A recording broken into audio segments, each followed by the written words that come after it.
Então, eu trouxe um exemplo aqui. O Cícero, ele tem um salário de R$2.000 e suspendeu o seu contrato por 30 dias. Logo após a sua volta, no dia que ele voltou, a empresa resolveu dispensá-lo sem justa causa. Nesse caso, ele tem direito a uma indenização. E aí vem a polêmica. Quanto é essa indenização? Algumas pessoas dizem que, baseado nesse parágrafo aqui, diz que é no período de garantia, ele tem direito ao salário, no caso de suspensão, ele tem direito a 100% do salário relativo ao período de garantia de emprego dele. O período de garantia de emprego dele era de 60 dias, que era os 30 mais 30. Então, há duas interpretações. Uma que essa indenização seria só pelo tempo que falta, os 30 dias, e outro diz que não. O salário dele é pelo período de garantia de emprego, que era de 60 dias. Então, há essas duas interpretações.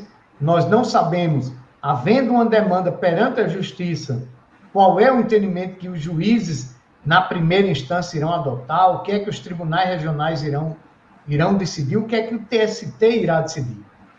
Para isso chegar, nós vamos levar aí alguns anos até nós termos esse posicionamento da Justiça Trabalhista em relação a qual é a interpretação que deve ser dada nesse caso.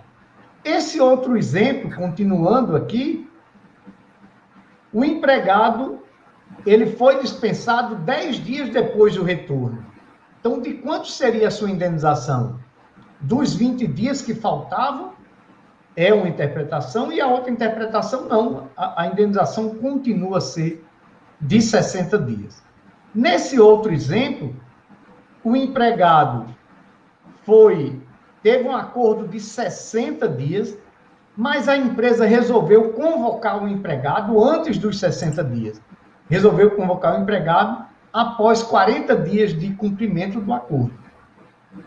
Lembra lá atrás que eu disse que o empregado tem direito à garantia de emprego dele pelo período acordado, não é pelo período em que o acordo foi executado.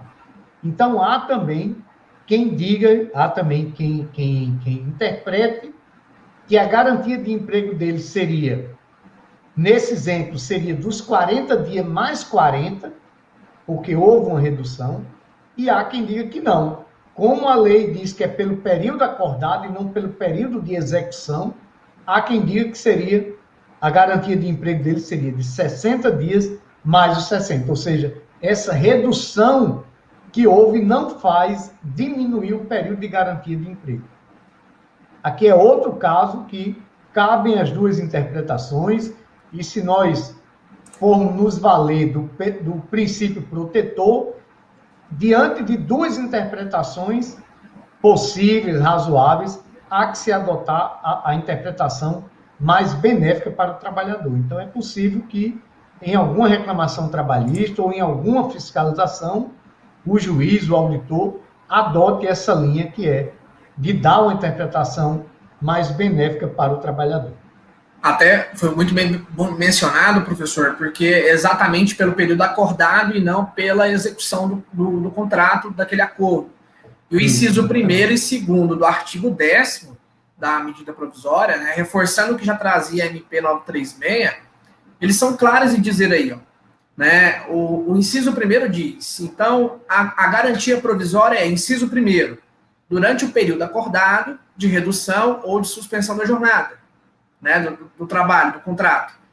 Inciso 2º, após o restabelecimento da jornada e do salário, por período equivalente ao acordado para redução ou suspensão. Então, utiliza-se dessas duas disciplinas aí, dessas duas normas, para pesar um pouco mais para a primeira doutrina, que entende que, independente se houve uma antecipação, que trata-se de uma execução, né, não, continua, então, o período de garantia equivalente ao que foi acordado, né, inicialmente para redução ou para suspensão.